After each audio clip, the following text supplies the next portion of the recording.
ऊष्मीय प्रसार देख रहे थे ना।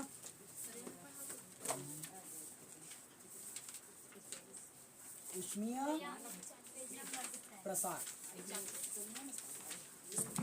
चलो ऊष्मीय प्रसार देख रहे थे ना। पहला ठोस, ठोस में ऊष्मीय प्रसार, ठोस में ऊष्मीय प्रसार, इसको पूरा पढ़ लिए थे। क्या क्या पढ़े थे इसमें? रेखीय प्रसार, क्षेत्रीय प्रसार और आयतन प्रसार। रेखीय, क्षेत्रीय और आयतन, इसमें 3 पढ़े थे ना। ठोस में ऊष्मीय प्रसार में 3 पढ़े थे, रेखीय प्रसार, क्षेत्रीय प्रसार और आयतन प्रसार। उसके बाद दूसरा ठोस के बाद द्रव में, द्रव में ऊष्मीय प्रसार पढ़े हो। इसमें क्या क्या पढ़े थे? आभासी और आभासी और वास्तविक प्रसार, ये पढ़े। तीसरा में गैस में,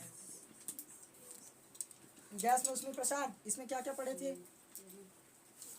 नियत दाब पर और नियत आयतन पर, नियत ताप पर और नियत, ये दाब होगा, दाब है ना, नियत दाब पर और नियत आयतन पर। ये पूरा खत्म हो गया था।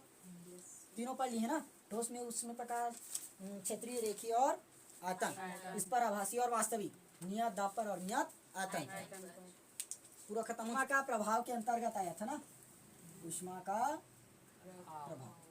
अब लास्ट बचा है एक, ये दूसरे नंबर का है, भौतिक अवस्था में परिवर्तन। भौतिक अवस्था में परिवर्तन, भौतिक अवस्था में हमें अब क्या करना है? परिवर्तन करना है। देखो भौतिक अवस्था में परिवर्तन कैसे, उसको समझ लो। भौतिक अवस्था मतलब किसी पदार्थ की या द्रव्य की कितनी अवस्थाएं होती है? 3 अवस्था। कौन कौन से किस में परिवर्तन करना है? ठोस से कैसे परिवर्तन करना है और किस में परिवर्तन करना है? द्रव।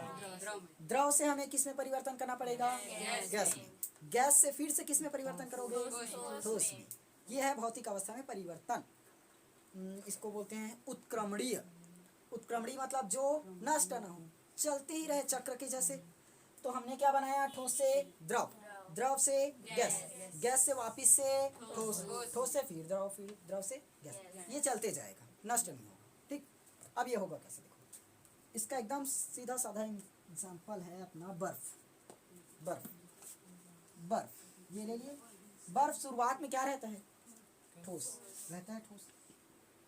अब इसको ऐसे ही रख दो धूप में, क्या बन जाएगा? सबसे पहले ये द्रव बनेगा, द्रव बन गया। अब द्रव के बाद फिर से धूप में रखे, वो क्या होगा? गैस। भाप बनकर उड़ जाता है ना, ये इस तरीके से उड़ जाएगा। ये क्या बना? अब गैस हो गया। अब भाप बनकर उड़ गया तो ये क्या होगा? इस तरह से पूरा ऊपर चले जाएगा, जाएगा ऐसे, और ये ऊपर में जाकर किसका रूप लेगा? बादल का, बादल का रूप लेगा। अब बादल का रूप लिया मतलब वर्षा तो होगी, हुआ, वर्षा हुआ। वापिस से कहाँ पर आ गए? ये द्रव पर आया। फिर से द्रव से क्या कर सकते हो? ठोस में परिवर्तन कर सकते हो। ठोस से वापिस वही प्रक्रिया लगा दो, ठोस से बना द्रव, द्रव से बना गैस, गैस से फिर से बादल। आगे समझ में कैसे कैसे परिवर्तन हुआ? सबसे पहले है ठोस, ठोस से बना वो द्रव, द्रव से गैस, गैस से वो वापिस से द्रव में कन्वर्ट हो गया ना, ऐसे चलते जाएगा। समझ में आ गया कैसे परिवर्तन हुआ भौतिक अवस्था में?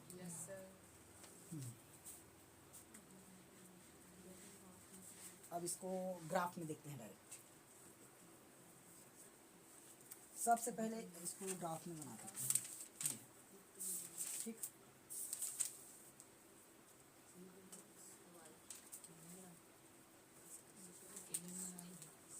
देखो मान लो स्टार्टिंग में ये है अपना ठोस, स्टार्टिंग में क्या है? ठोस। मैंने क्या किया? इसको ऊष्मा दिया, ऊष्मा दिया मतलब गर्म किया ना, ऊष्मा देने का मतलब उसमें गर्म करना है। तो गर्म करने के बाद ये क्या होगा? थोड़ा थोड़ा ऐसे बढ़ते हुए जाएगा। किस में परिवर्तन होगा? द्रव। ये पिघलते हुए जाएगा ना, तो पूरा किस में परिवर्तन हो जाएगा? द्रव में। रियल है, घड़ी सुधार कराना। चलिए, ऊष्मा दिए तो ठोस से क्या बना? द्रव, द्रव बन गया। द्रव से मैंने फिर से क्या किया? इसको उष्मा दिया तो ये फिर से क्या होगा, गैस। ग्राफ में भी समझ में आ गया। हम लोगों ने क्या किया, उष्मा को ऐसे बढ़ाते गए टेम्परेचर को, तो इधर वो भी क्या हुआ, पूरा उसका भौतिक अवस्था परिवर्तन होते गया ना। तो जैसे ही उसके उष्मा देते गए, मतलब ताप को बढ़ाते गए, भौतिक अवस्था क्या हुआ, परिवर्तन होते चला गया। सबसे पहले था ठोस में मैंने क्या दिया, यहाँ तक उष्मा दिया, तो उष्मा देने के बाद वो किस में कन्वर्ट हो गया, द्रव में मैंने फिर से क्या किया, उष्मा दिया, तो थोड़ा थोड़ा वो ऐसे कन्वर्ट होकर फिर से पूरा क्या हुआ, गैस में कन्वर्ट हो गया। तो ग्राफ समझ में आया, ठोस से द्रव, द्रव से गैस। खत्म हो गया क्या पूरा? देखो हमने क्या किया, ठोस से किस में बनाया, द्रव में। तो ठोस से द्रव में बदलने के लिए जितना उष्मा लगता है वो क्या हुआ, गलन की गुप्त उष्मा कहलाएगा।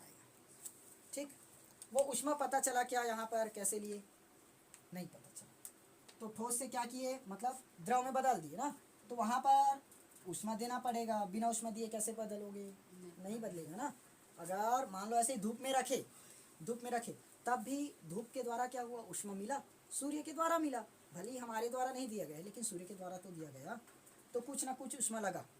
ठीक, अब ठोस से किस में बदला, द्रव।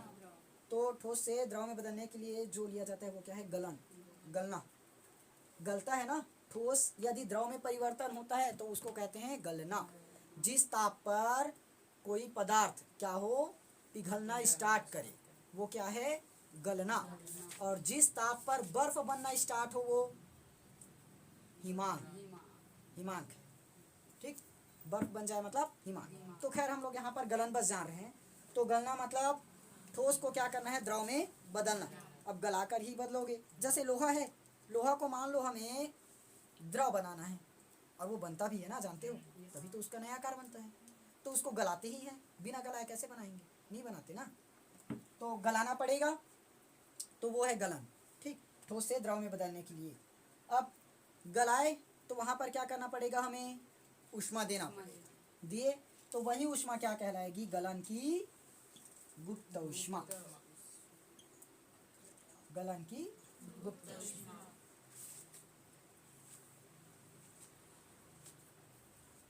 ठीक हो गया ना। और दूसरा है वाष्पन की गुप्त उष्मा, सेम वाष्प के लिए बनेगा। गैस को वाष्प में परिवर्तित होने के लिए जितना उष्मा देना पड़ता है वो क्या कहलाता है, वाष्पन की गुप्त उष्मा। क्लियर है, परिभाषा आता है यहाँ से 1 या 2 नंबर का, गलन की गुप्त उष्मा या वाष्पन की गुप्त उष्मा किसे कहते हैं। तो क्या लिखोगे, ठोस से द्रव में बदलने के लिए जितना उष्मा देना पड़ता है वो क्या कहलाता है, गलन की गुप्त उष्मा। और द्रव को गैस में बदलने के लिए जितना उष्मा देना पड़ता है वो वाष्पन की गुप्त उष्मा। क्लियर हुआ, लिखोगे, लिख लो, गलन की गुप्त उष्मा करके हेडिंग करो।